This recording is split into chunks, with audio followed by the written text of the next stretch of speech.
Nayanar Nagendran BJP. Tamil Nadu അധ്യക്ഷനാകുമ്പോൾ അപ്രതീക്ഷിത തിരിച്ചടി നേരിട്ടതിന്റെ ആഘാതത്തിലാണ് K Annamalai.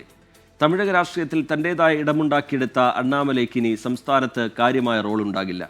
സഖ്യമുണ്ടാകണമെങ്കിൽ അണ്ണാമലയെ മാറ്റി നിർത്തണമെന്ന AIADMK ജനറൽ സെക്രട്ടറി എടപ്പാടി പളനിസ്വാമിയുടെ കടുംപിടുത്തമാണ് അണ്ണാമലയ്ക്ക് തിരിച്ചടിയായത്. 35 വയസ്സിൽ IPS തൊപ്പി അഴിച്ചുവെച്ച് മോദിയുടെ കൈപിടിച്ച് രാഷ്ട്രീയത്തിലിറങ്ങിയ അണ്ണാമലയുടെ BJPയിലെ വളർച്ച കണ്ണുചിമ്മും വേഗത്തിലായിരുന്നു. 2020 BJPയിലെത്തിയ അണ്ണാമലൈ തൊട്ടടുത്ത വർഷം പാർട്ടിയുടെ തമിഴ്നാട് സംസ്ഥാന അധ്യക്ഷനായി. BJPക്ക് അധികം വളക്കൂറില്ലാത്ത തമിഴകത്ത് അണ്ണാമലൈ സകല അടവും പുറത്തെടുത്ത് പാർട്ടിയുടെ കരുത്തുകൂട്ടി.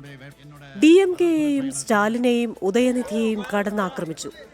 അണ്ണാമലയുടെ ശൈലിക്ക് ആരാധകരേറി. തമിഴ്നാട്ടിൽ BJPയെ എഴുതി തള്ളിയവർ പോലും അണ്ണാമലയെ ശ്രദ്ധിക്കാൻ തുടങ്ങി.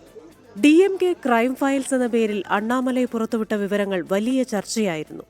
വേറിട്ട ക്യാമ്പയിനുകളും പ്രതിഷേധ രീതികളുമാണ് അണ്ണാമലൈ മുന്നോട്ട് വെച്ചത്.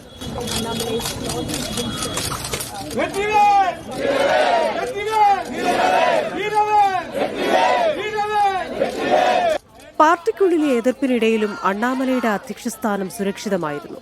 എന്നാൽ AIADMK വീണ്ടും NDA ക്യാമ്പിലെത്തുമെന്നായതോടെ കാര്യങ്ങൾ മാറി. അണ്ണാമലയെ അധ്യക്ഷസ്ഥാനത്ത് നിന്ന് മാറ്റാതെ കൈതരാനാകില്ലെന്ന് എടപ്പാടി പളനിസ്വാമി അമിത്ഷായെ അറിയിച്ചു.